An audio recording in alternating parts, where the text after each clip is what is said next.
Mwangaza wa fursa. Madam Fenesi, jitu la matunda lenye utajiri wa siri. Mtangazaji, Mr. Data. Kauli mbiu, namba hazidanganyi, ni muda tu. Utangulizi wa fursa.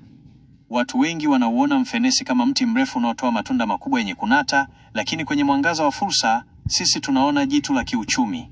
Huu ni mti unaotoa tunda kubwa kuliko yote duniani yanayoota kwenye miti, na kila sehemu yake ni pesa. Leo tunaupasua mfenesi ili kuona jinsi gani tunda hili linavyoweza kugeuza shamba lako kuwa kiwanda cha bidhaa mbalimbali, kuanzia chakula hadi samani. Profaili ya mmea na uwekezaji wa muda. Mfenesi ni uwekezaji wa kudumu. Ingawa unachukua kati ya miaka 3 hadi 8 kuanza kuzaa, kulingana na aina ya mche, mti mmoja uliokomaa unaweza kutoa kati ya matunda 100 hadi 200 kwa mwaka. Huu ni mti usiohitaji gharama kubwa za uendeshaji mara ukishastawi.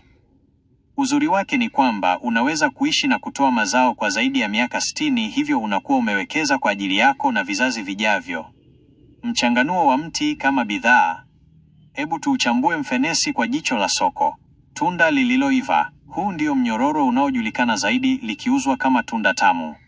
Lakini pia linachakatwa kutengeneza jamu, juisi na jackfruit chips, ambazo ni vitafunio maarufu sana duniani.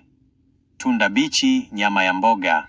Hii ni fursa mpya na kubwa. Fenesi bichi linatumika duniani kote kama mbadala wa nyama, meat substitute, kwa watu wasiokula nyama. Linapopikwa, lina ladha na umbo kama nyama ya kuku au ng'ombe. Mbegu za fenesi. Usitupe mbegu. Zina protini nyingi na zinaweza kuliwa zikiwa zimechemshwa, kuchomwa au kusagwa kuwa unga wa lishe unaotumika kwenye mikate na biskuti. Mbao ya mfenesi. Mti wa mfenesi ukishazeeka hutoa mbao bora yenye rangi nzuri ya manjano. Mbao hii ni imara, hailiwi na mchwa kwa urahisi, na inatumika kutengeneza samani za kifahari na vyombo vya muziki. Uchumi wa namba na ongezeko la thamani. Namba hazidanganyi. Badala ya kusubiri kuuza fenesi zima kwa bei ya kutupa pindi msimu unapopamba moto, ongezeko la thamani ndilo suluhisho. Kwa kukata fenesi, kuliondoa kwenye maganda na kulifungasha packaging kwa usafi, thamani yake huongezeka kwa zaidi ya 200%. Soko la ready to eat jackfruit kwenye miji mikubwa ni fursa ambayo haijatumiwa kikamilifu. Vile kukausha fenesi, dehydration, kuna kuwezesha kuuza tunda hili mwaka mzima hata nje ya msimu. Hitimisho na hatua za kuchukua. Mwangaza wa fursa upo kwenye kuthubutu kugeuza rasilimali tulizonazo kuwa bidhaa za kisasa. Mfenesi si tunda la porini la watoto tu, ni fursa ya biashara inayoweza kukulisha kupitia matunda, mbegu na hata mbao zake.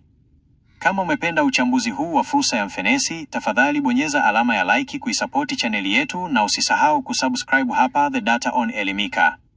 Shiriki maarifa haya na wengine ili sote tuelimike. Bonyeza kengele ya taarifa ili uwe wa kwanza kupata dondoo zetu za namba. Mimi ni Mr. Data, tukutane kwenye fursa ijayo.